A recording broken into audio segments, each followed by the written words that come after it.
우리 함께 사도신경으로 신앙을 고백하시겠습니다. 전능하사 천지를 만드신 하나님 아버지를 내가 믿사오며 그 외아들 우리 주 예수 그리스도를 믿사오니 이는 성령으로 잉태하사 동정녀 마리아에게 나으시고 본디오 빌라도에게 고난을 받으사 십자가에 못 박혀 죽으시고 장사한 지 사흘 만에 죽은 자 가운데에서 다시 살아나시며 하늘에 오르사 전능하신 하나님 우편에 앉아 계시다가 저리로서 산 자와 죽은 자를 심판하러 오시리라. 성령을 믿사오며 거룩한 공예와 성도가 서로 교통하는 것과 죄를 사하여 주시는 것과 몸이 다시 사는 것과 영원히 사는 것을 믿사옵나이다. 아멘. 우리 함께 찬송가 143장으로 우리 주님을 찬양하시겠습니다. 찬송가 143장입니다.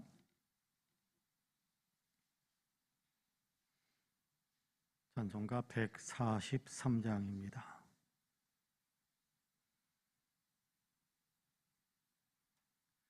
같이 찬송합니다. 웬 말인가 날 위하여 주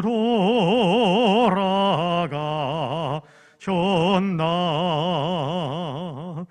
이 벌레 같은 날 위해 근혜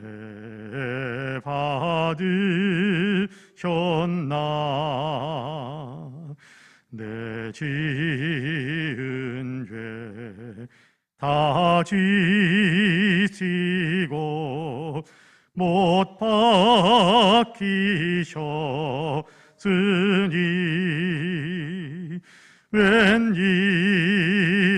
웬일인가 웬 은혜인가 그 사랑 크셔라.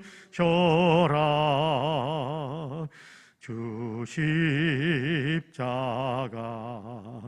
못 박힐 때 그 해도 잃고 그 밝은 빛 가리워서 감감케 되었네.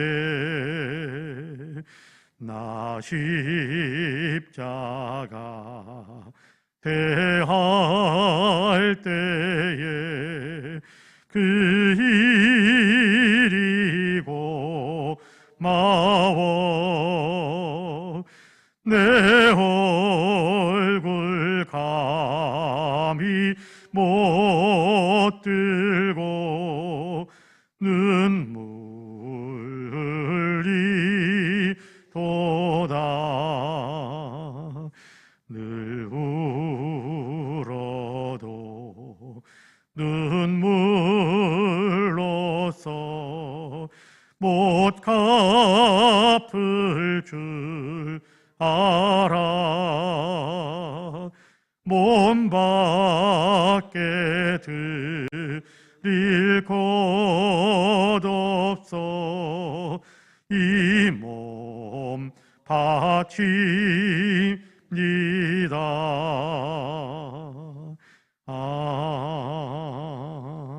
아멘. 7장 45절에서 50절까지의 말씀.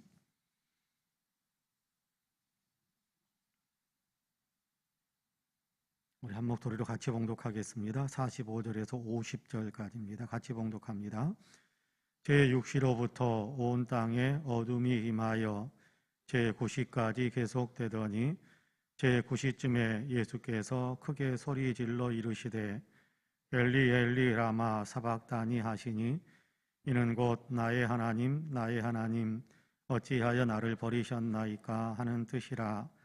거기 섰던 자 중 어떤 이들이 듣고 이르되 이 사람이 엘리야를 부른다 하고 그 중에 한 사람이 곧 달려가서 해면을 가져다가 신포도주에 적시어 갈대에 꿰어 마시게 하거늘 그 남은 사람들이 이르되 가만두라 엘리야가 와서 그를 구원하나 보자 하더라. 예수께서 다시 크게 소리 지르시고 영원히 떠나시니라. 아멘. 이 말씀에 큰 은혜가 있기를 원합니다. 할렐루야. 고난주간 금요일입니다. 예수님께서 순환당하신 날, 예수님께서 십자가에 못 박혀 죽으신 날 금요일입니다. 고난주간 특별 새벽기도의 5번째 날이기도 합니다.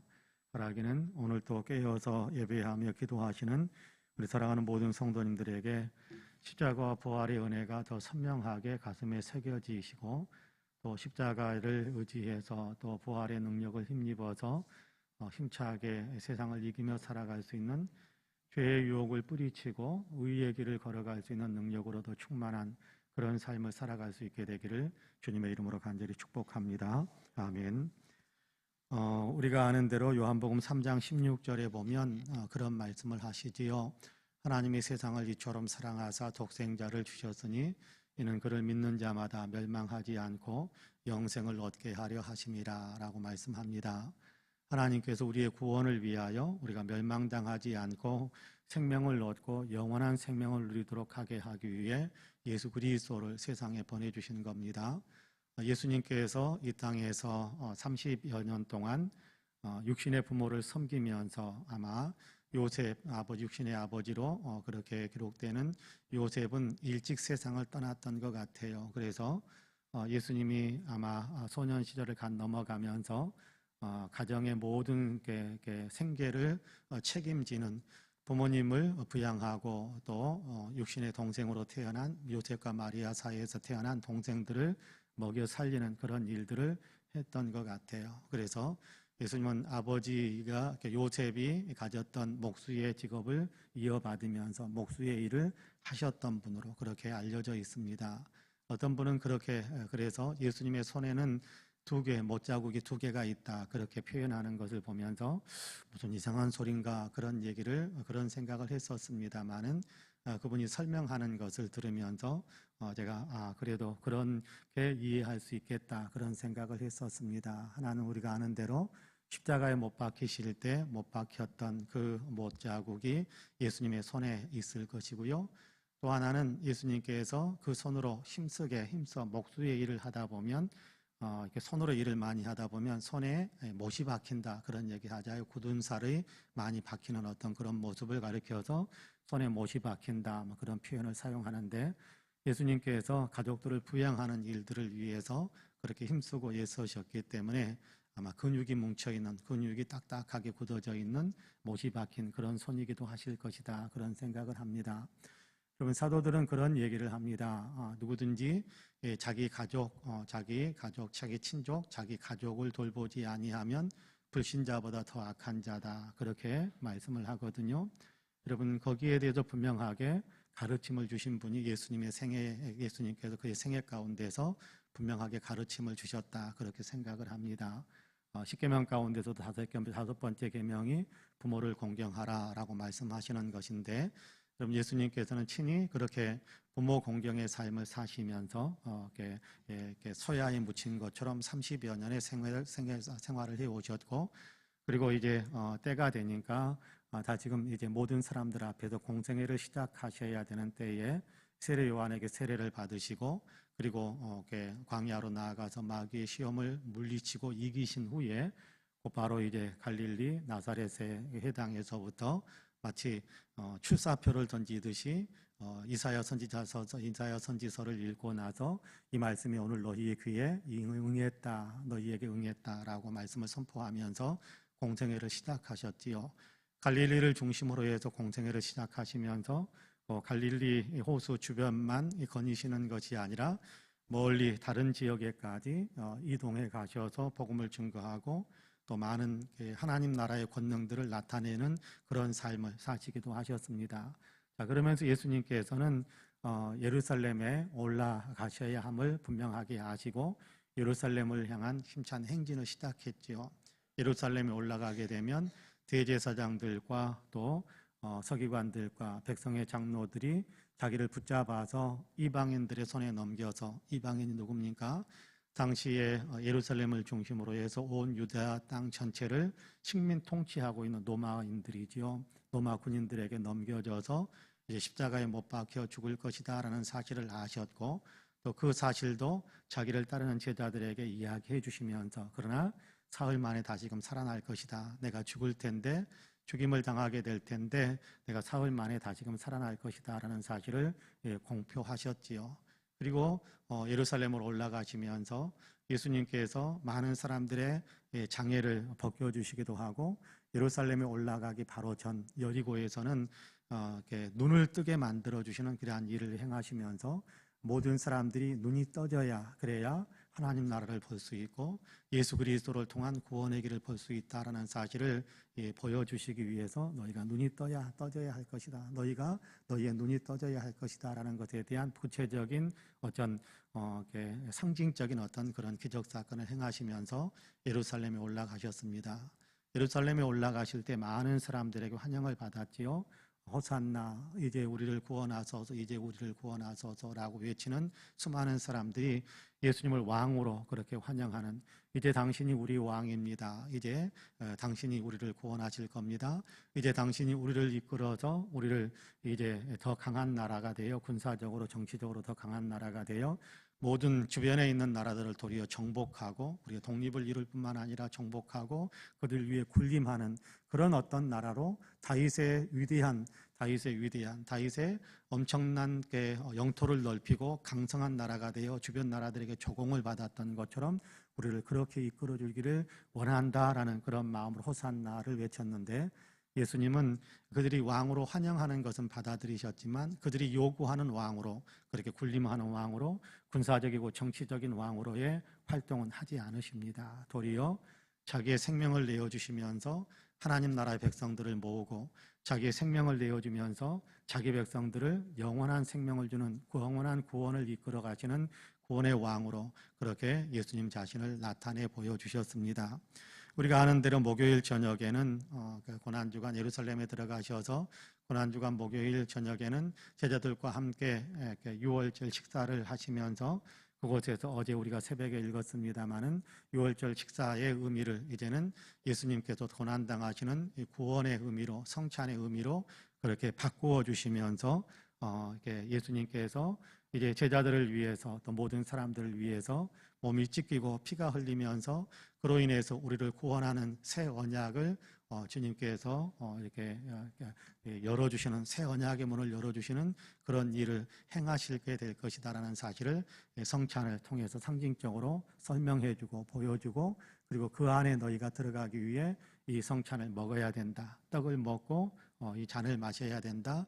그런 것처럼 예수 그리스도를 온전히 자기 안에 모셔드리는 믿음의 어떤 삶을 따라갈 때 너희에게 영원한 생명의 문, 하나님 나라의 문이 열린다라는 사실을 분명하게 가르쳐 주셨습니다. 자, 그리고 나서 예수님께서 겟세마네 동산에 올라가시지요. 겟세마네 동산에 올라가셔서 그곳에서 기도하다가 가룟 유다의 배신을 받아서 이제 로마 군인들에게 자기가 넘겨지게 되는, 유대인들에게 붙잡혀서 로마 군인들에게 넘겨지게 되는 그런 일을 겪게 되실 것을 아셨고 또 그런 일을 겪으십니다.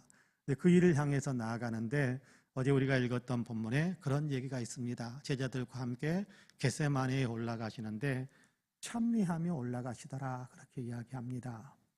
찬미하며 올라가시더라, 찬양하면서 올라가시더라. 누구를 찬양하십니까? 하나님을 찬양하고 아버지께 영광 올려드리는 찬송을 부르면서 그러면서 겟세마네에 올라가시더라. 무슨 얘기입니까? 십자가의 길을 가시면서 십자가를 짊어지기 위해 이제는 엄청난 순환과 모멸과 수치와 모욕에, 그리고 심지어는 생명을 잃게 되는 그 길을 걸으시면서 예수님께서는 찬양하면서 올라가시더라, 그렇게 성경은 기록을 하고 있습니다. 자, 그렇게 겟세마네 동산에 오르셔서 그곳에서 땀방울이 핏방울 같이 변하는 그런 기도를 드리시지요. 간절한 기도를 드리십니다. 할 수만 있으면 이 잔이 내게서 지나갔으면 좋겠습니다. 그러나 나의 원대로 되기를 원치 않고 아버지의 원대로 되기를 원합니다.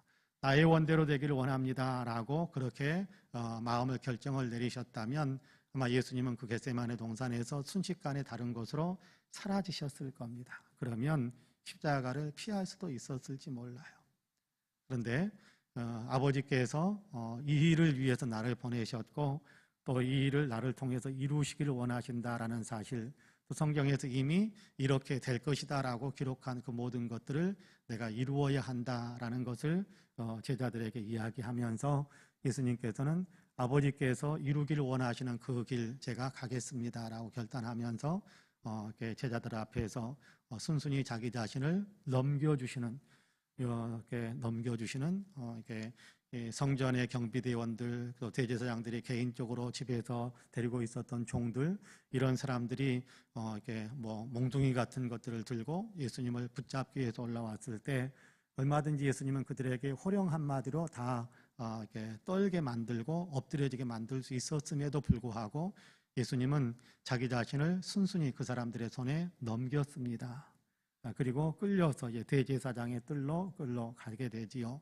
그곳에서 또 이런저런 모욕을 당하고 또 수치를 당하고 억울한 누명과 모함을 뒤집어 씌우는 그런 일들을 겪으면서, 그러면서 신문을 당하는 과정을 거치게 되고, 그 가운데에서 나 저 사람 모른다니까 왜 나한테 그러세요? 라는 외침을 외치는 제자의 모습을 보게 됩니다. 예수님이 신문을 당할 때 베드로도 그 제사장의 뜰에 들어가 있었는데 어떤 사람이 보고 같이 다니던 사람인 것 같은데 라고 이야기하니까 나 모른다니까, 같이 다니는 거 봤는데 모른다니까, 에이 한편이잖아, 아니라니까 외치고 부인하는 베드로의 그 부인하는 소리를 다 듣게 됩니다. 마가복음에 보면 마지막 세 번째 모른다라고, 나 상관없는 사람이다라고 베드로가 고백할 때, 그럴 때 주님의 시선과 베드로의 시선이 마주쳤다, 그렇게 표현을 하는데, 배반당하는, 그렇죠, 어떻게 보면 외면당하는, 부인당하는 어떤 그런 일도 겪으십니다. 그리고 새벽녘에 이렇게 산헤드린 공회가 긴급하게 모여서 사형이라는 선고를 하는 것을 듣게 되고, 그래도 곧바로 이제 빌라도의 관정으로 끌려가시는 예수님의 어떤 모습입니다. 그 가운데서 빌라도에게 끌려가서 신문을 받는 과정 속에서 헤롯에게 또 끌려갔다가 다시 또 빌라도에게로 다시금 돌려보냄을 당해서 또 이렇게 빌라도의 뜰에서 많은 이렇게 수치를 당하죠. 채찍에 맞기도 하고 가시관을 쓰게 되기도 하고, 또 그 위에 왕들이 입는 것 같은 자색, 왕들이 당시는 보라색 자색 옷감으로 옷을 입는 것이 왕들의 자기 권위를 나타내는 어떤 그런 표현이었는데, 로마 시대 때 그런 것이 있었는데, 이렇게 이들이 군인들이 예수님을 모욕을 주고 또 예수님을 더 희롱하기 위해서 자색 옷을 그에게 입혔다가 또 벗기고, 그러면서 갖은 이렇게 모멸과 모욕과 침뱉음과 수치당하는 일들을 겪으신 후에 이제는 십자가를 지고 겟세마네 동산에 오르게 됩니다. 밤새도록 기도하셨고, 그리고 붙잡혀서부터 계속해서 잠시 눈을 붙일 수도 없고 한 끼 식사를 간식이라도 요기할 수 있는 시간도 없었고, 계속해서 괴롭힘을 당하면서 채찍에 맞으면서 수많은 피를 흘리면서 이렇게 괴롭힘을 당하니까 예수님은 탈진할 대로 탈진한 상태가 된 겁니다. 그래서 예수님, 다른 사람들은 자기 십자가를 지고, 보통 십자가성을 선고받으면 자기 십자가를 지고 그렇게 겟세마네까지 그렇게 올라가는 일들, 형장까지 올라가는 일들이 있습니다만은, 예수님은 건강하신 분이었음에도 불구하고 이렇게 탈진할 정도로 괴롭힘을 당하고 채찍에 맞으면서 피를 흘리는 그 고난을 겪으시면서 온 몸이 이렇게 너무나도 기력이 다 빠지신 거지요. 그래서 십자가를 지고 가시다가, 보통 십자가를 지면 우리가 그림 속에서는 온전한 십자가에 열 십자가 되어 십자가를 짊어지고 가시는 걸로 되어 있습니다만은, 일반적으로 우리가 아는 내용은, 전에 내려오는 이야기는 기둥은 지고 가는 것이 아니고 기둥은 거기에 성장의 준비가 되어져 있는 것이고, 가로대가 이렇게 옆에 이제 짊어지고 그렇게 가시는 것으로 되어 있습니다만은, 그걸 짊어지고 가시면서도 쓰러지고 또 쓰러지고 또 쓰러지고 도저히 예수님이 그걸 짊어지고는 겟세마네까지 갈 수 없을 것 같다라는 로마 군인들의 판단이 들 정도로 예수님은 탈진하고 무기력해지시고 그리고 쓰러지고 또 쓰러지시기를 반복하신 겁니다. 그래서 로마 군인들이 지나가던 구레뇨 시몬이라는 사람을 붙잡아 가지고 예수님의 십자가를 대신 짊어지게 만들고 그리고 겟세마네 동산까지 예수님은 구레뇨 시몬을 따라서 그렇게 비틀거리면서 아마 겟세마네 동산에 오르셨을 거예요.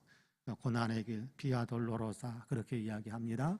그 고난의 길에 가면 예수님께서 거치셨을 14곳의 지점들을 지금도 교회를 세워놓고 비아 돌로로사 고난의 길을 걸으면서 예수님이 당하셨던 고난을 묵상하는 데 도움을 주는 그런 14개 초소에 지금도 교회가 있습니다. 그곳에 그림도 그려져 있고 예수님께서 이곳에서 어떤 일을 겪으셨다는 것에 대한 설명도 있고 그래서 조용히 묵상하면서 주님의 나를 위해서 십자가의 길, 모진 고난의 길을 이렇게 걸으셨구나라는 사실을 알 수 있게 되기도 하는데요. 자, 그렇게 예수님께서 골고다에 오르셔서 오전 9시쯤에 못 박히십니다. 십자가에 못 박히십니다. 십자가 오전 9시쯤에 십자가에 못 박히시고 못 박히셔서 매달려 있는 상태 낮 정오쯤 되니까 제 6시부터 오늘 우리가 읽은 본문에 보니까 제 6시부터라고 이야기하는데 여기 제 6시는 정오를 이야기합니다. 낮 12시를 이야기합니다.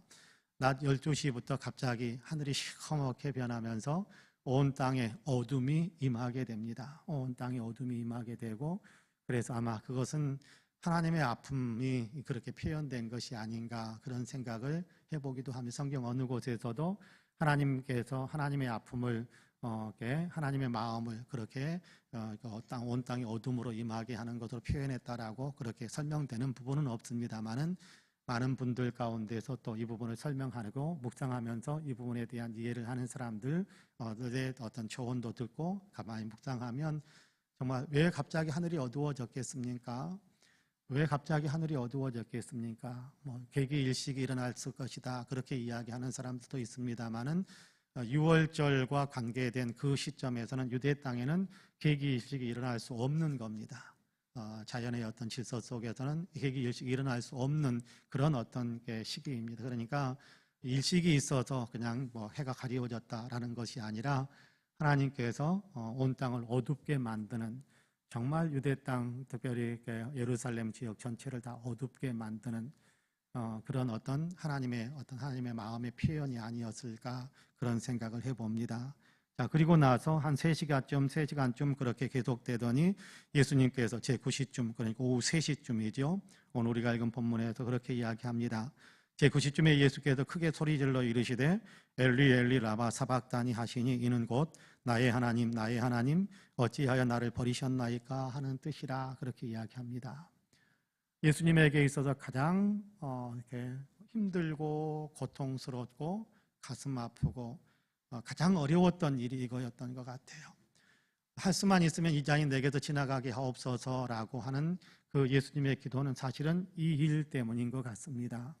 예수님께서 이미 육신의 죽음을 죽게 될 것이다. 그렇지만 나는 그 일을 감당하기 위해서 예루살렘에 올라간다라고 하셨기 때문에 단순히 육신의 죽음을 죽는 것이 이렇게 아프고 또 두렵고 힘들게 느껴져서 이 잔을 내게서 지나가게 하옵소서라고 기도하신 것은 아닐 겁니다.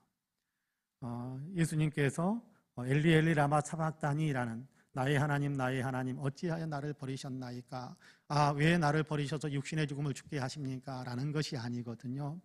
여기 나의 하나님 어찌하여 나를 버리셨나이까? 라는 것은 하나님께서 예수님과 늘 동행하셨었는데 세상을 창조하기 전에도 같이 계셨고 예수님이 육신의 몸으로 세상에 오셨을 때도 같이 계셨고 예수님의 공생의 기간 동안에도 하나님은 예수님과 같이 계셨어요.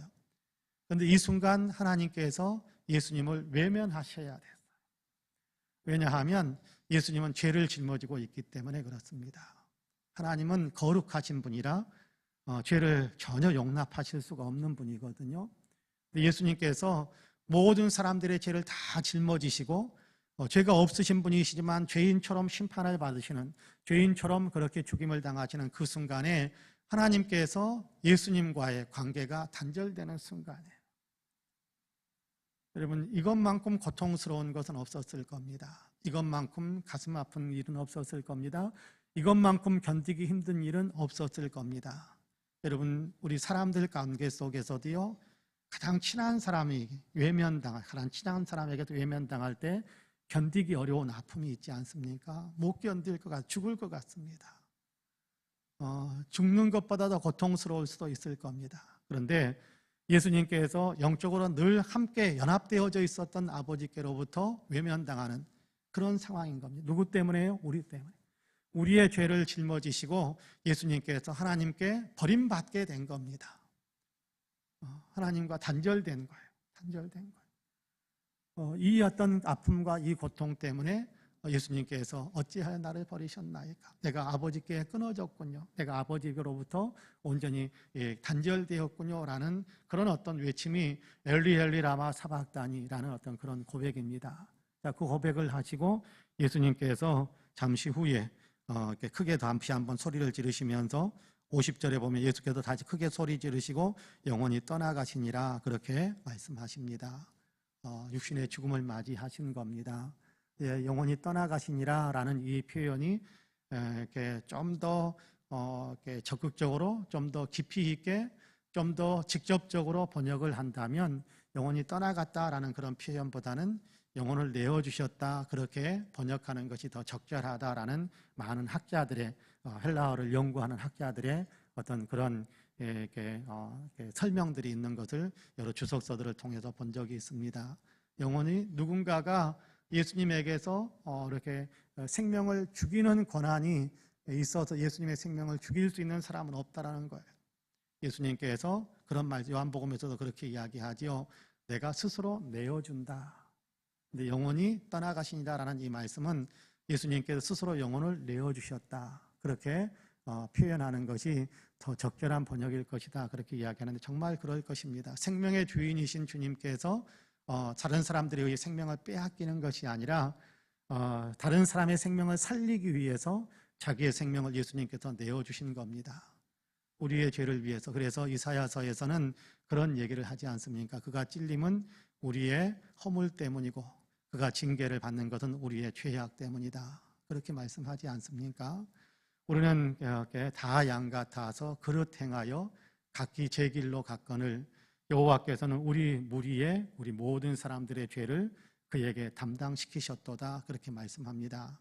예수님께서 우리의 죄를 대신 짊어지시고 그렇게 죽음을 이렇게 당하신 겁니다. 죽음을 받으신 거지요. 그래서 우리에게 생명을 주시기 위해 그렇습니다. 예수님이 오늘 금요일 오후 3시쯤 오래전 예수님께서 고난을 당하시는 그 고난주간 오후 3시, 금요일 오후 3시쯤 예수님께서 운명하셨습니다. 그러나 우리가 아는 대로 예수님은 사흘째 되는 날 다시 살아나셨지요. 예수님이 우리를 대속하시는 죽음을 죽으셨습니다. 그러므로 여러분, 우리의 죄는 다 용서받은 것입니다. 우리의 죄값은 다 지불받은 겁니다. 그렇기 때문에 우리가 죄 때문에 고민하고 내가 범죄한 것 때문에 지옥 가지 않을까라고 염려할 필요는 없습니다. 걱정할 필요는 없습니다. 다만 예수님이 나의 죄 때문에 죽으셨습니다라는 그 믿음 안에서 나의 모든 죄가 다 용서받았다라는 것에 대한 분명한 확신을 가지시면 됩니다. 여러분, 예수님이 우리를 위해서 죽으신 것은 고린도후서 5장에 보면 그런 얘기를 합니다. 한 사람이 이렇게 많은 사람을 위해서 죽음을 당하신 것입니다 라고 이야기하면서 고린도후서 5장 15절에서는 그런 얘기를 하지요. 그가 모든 사람을 위하여 대신 죽으신 것은 산 사람들로 하여금 더 이상 그들 자신을 위해서 살지 않고 자기들을 위해, 그들을 위해서 죽으셨다가 다시 살아나신 이를 위해서 살게 하려 하심이라 그렇게 이야기합니다. 무슨 얘기냐 하면 예수님이 우리를 위해서 죽으신 것은 예수님으로 인해서 우리가 이제 영적인 생명을 얻은 사람이 되었으니까 더 이상 내 자신을 위해서 사는 사람이 아니라 이제는 예수님을 위해서 사는 사람으로 살게 하기 위해서 예수님이 우리를 위해서 죽으셨다라는 겁니다. 여러분, 예수님의 죽으심을 믿으시지요? 예수님이 우리를 위해서 죽으셨다라는 사실을 믿으시지요? 그렇다면 이제 나는 예수님을 위해서 사는 사람이 되어야 하는 겁니다. 갈라디아서에서는 그렇게 이야기하지 않습니까? 내가 그리스도와 함께 십자가에 못 박혔나니 그런즉 이제는 나는 죽은 그리스도와 함께 십자가에 못 박혔기 때문에 나는 죽었고 이제는 더 이상 내 자신을 위해서 살지 않고 예수님 하나님 나를 위하여 자기 자신을 버리신 하나님의 아들을 믿는 믿음 안에서 사는 것이다. 그것이 내 인생이다라고 사도 바울은 고백을 하는데요. 여러분 우리도 똑같은 고백을 할 수 있게 되기를 원합니다. 내가 잘 되고 내가 유익을 얻고 내가 뭔가 더 많은 것을 얻어야 되고가 아니라 주님이 영광을 받으시고 주님의 뜻이 이루어지고 주님을 위해서 일하는 것이 나의 영광입니다라는 그런 고백이 우리에게도 있게 되기를 간절히 원합니다. 그것이 십자가 안에서 사는 삶입니다. 십자가 안에서 사는 삶. 바라기는 저와 여러분이 진실로 예수 그리스도의 십자가 안에서 예수 그리스도 십자가를 믿는 믿음 안에서 주님을 위해서 살아가기로 다시 한번 마음에 굳게 결심하는 축복의 역사가 있기를 주님의 이름으로 간절히 축복합니다. 아멘. 기도하겠습니다. 은혜로우신 하나님, 성금요일입니다. 예수님께서 우리를 위해서 십자가에서 죽음을 맞이하셨던 바로 그 고난주간의 금요일, 우리가 이번 고난주간에도 금요일 새벽에 또 주님 앞에 이렇게 엎드려서 예배하며 기도하는 자리에 설 수 있게 하셔서 감사합니다.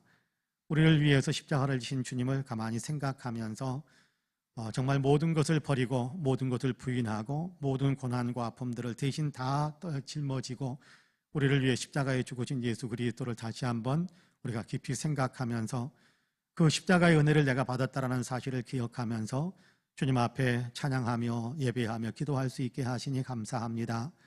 주님이 우리를 위해서 대속의 죽음을 죽으셨으니 우리가 이제 산 자가 되었는데 우리가 이제 살아있기 때문에 나를 위해서 사는 그런 삶이 아니라 나를 위해 죽으셨던 그리고 사흘 만에 다시 살아나셨던 예수님을 기억하면서 그 예수님을 위해서 사는 삶으로 우리의 삶이 다시 한번 더 정조준 되어져 갈 수 있도록 도와주옵소서. 먹고 마시는 것도 주의 영광을 위하여 숨쉬는 것마저도 주의 영광을 위하여 우리가 분명한 그런 인생의 방향을 맞추어 놓고 그렇게 나를 위해 죽으신 예수님을 위해 내가 나의 인생의 모든 것들을 걸고 주님을 따르겠습니다라는 온전한 고백으로 주님께 영광을 올려드리고 그런 삶을 굳게 살아갈 수 있는 우리 모두가 되게 하옵소서.